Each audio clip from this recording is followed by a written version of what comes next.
Yo, what's poppin', my people? It's your boy Crooks the Great, and I'm back at you guys with a very special UFC 5 video, because in today's video we're going to be talking about some of the patch spoilers that were dropped yesterday, as well as if I think that this patch is going to save UFC 5.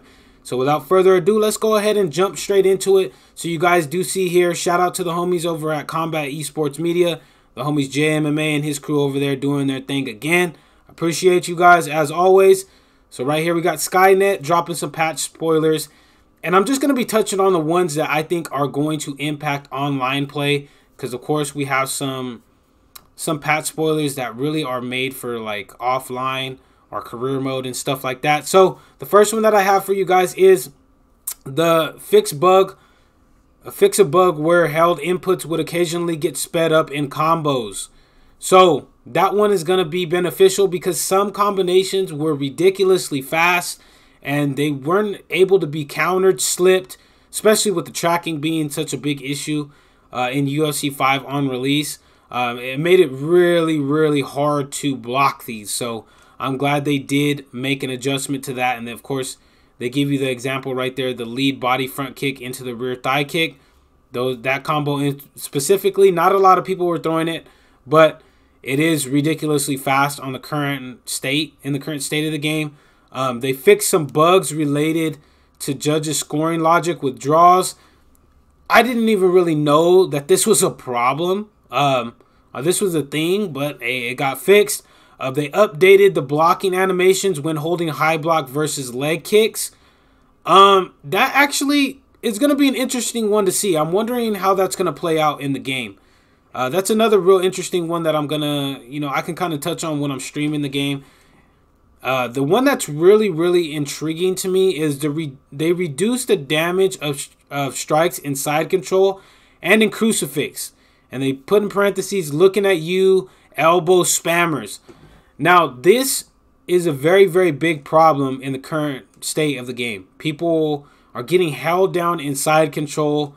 They're getting controlled, and then they're just getting elbowed maybe 3 or 4 times, and it's instantly opening up a cut. So I'm imagining that the damage threshold of the elbows in side control is going to go down.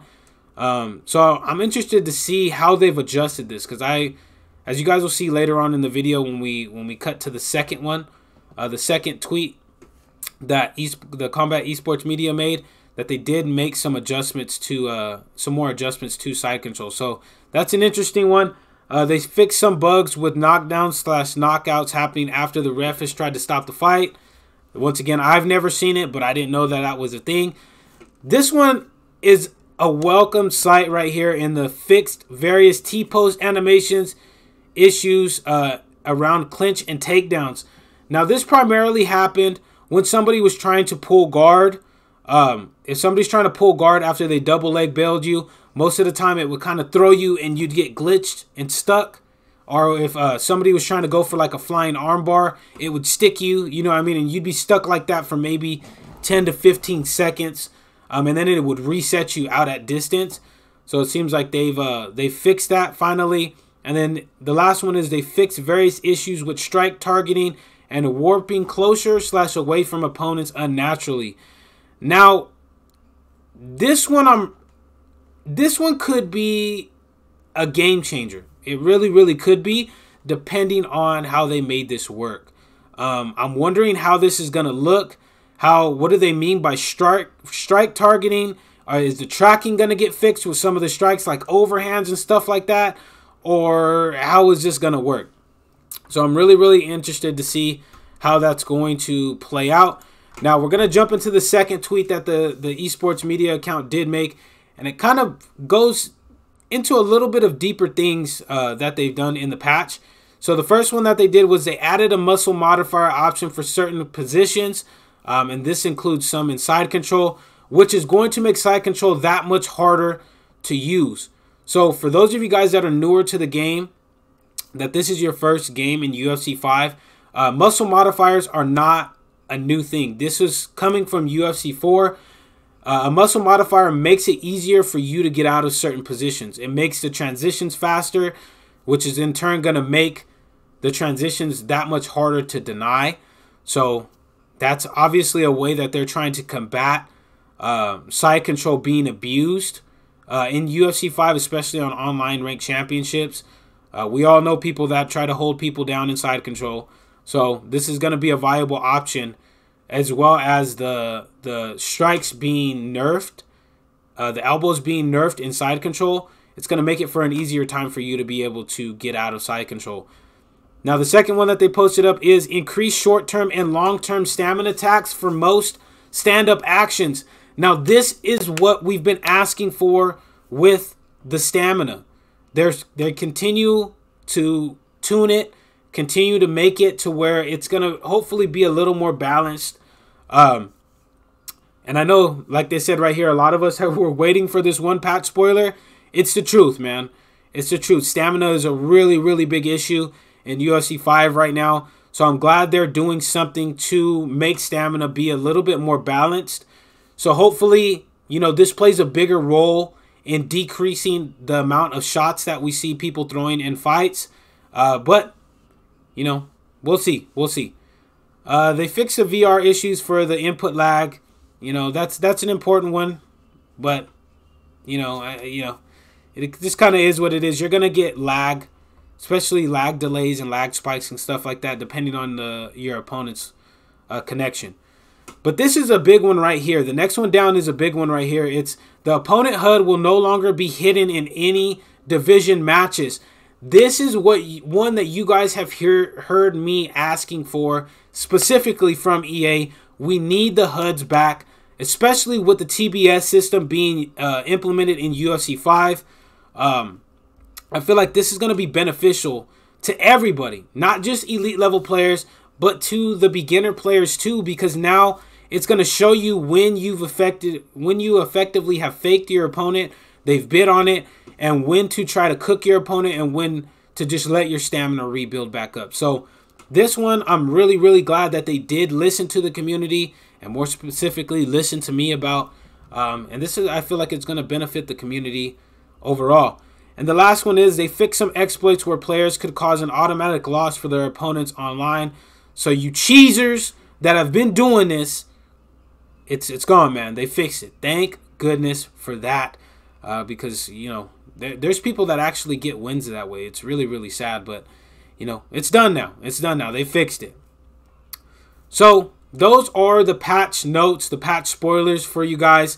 Now, the second part in this video that I wanted to touch on is if I think this patch is going to be enough to save UFC 5 from the kind of spiraling decline we've been seeing in terms of content creating and people just not wanting to really watch UFC 5 or play UFC 5 for that matter. And my answer kind of honestly is going to surprise you guys. In terms of the patch I do think is going to make UFC 5 more playable. I do think it's going to bring back a lot of players in the community, especially if the stamina tax actually does a significant change in the game. I feel like a lot more people are going to want to come back. It doesn't say here whether they did adjust the double leg stamina. If the double leg bails are still going to be a thing after this patch, I don't know. But do I think it's enough to save UFC 5? And my answer to that is, it's never been EA's job to save UFC 5. It's their job to fix what's wrong with the game. But to save UFC 5, that really falls on all of us. And I know you guys, it's not going to be a very popular answer, but I've always been one to go against the grain. I've never been one to just go along with what people say. It's never been EA's job to make the community better, to increase viewership in the community. That falls on a lot of us content creators, man. We have to make content that's going to keep a lot of our viewers engaged. You feel what I'm saying? So, yes, I do feel like this is going to make UFC 5 more enjoyable to play. It's going to bring back the players. But in terms of viewership and keeping the game alive, that falls on the shoulders of a lot of our content creators, man, which, in all honesty, they've been doing a good job. Marshall Mind has been keeping up with his videos. Pride's been keeping up with his videos. Ricky J's been doing videos on UFC 5. Romero's still been doing his due diligence with dropping tutorials and stuff like that. He's keeping the video alive. You guys got me. I'm doing my content. Goat's doing his content. So I think UFC 5 is going to be just fine, man. I really, really do. We just got to keep it up. We can't stop. I know a lot of us kind of got a little bit scared there with the viewership being low, but I feel like with this patch, you know, it's going to bring back a lot of players, and in turn, it's going to save the community. So that's my opinion on it. Let me know what you guys think of the patch notes. What are some of the things that you guys love? What are some of the things that you guys are kind of just questionable about? And do you think this patch is going to be able to save UFC 5? I want to know your guys' opinion, and I am going to be responding to every single comment on this video. So please, please, please let me know your guys' opinion on it. But that's it for the video, guys. If you guys did enjoy this video, make sure to slap that subscribe button as well as slap that like button. And until the next video, take it easy, be safe, enjoy the rest of your guys' day, afternoon, evening, depending on where you guys are watching this from. And I'll see y'all later on, though.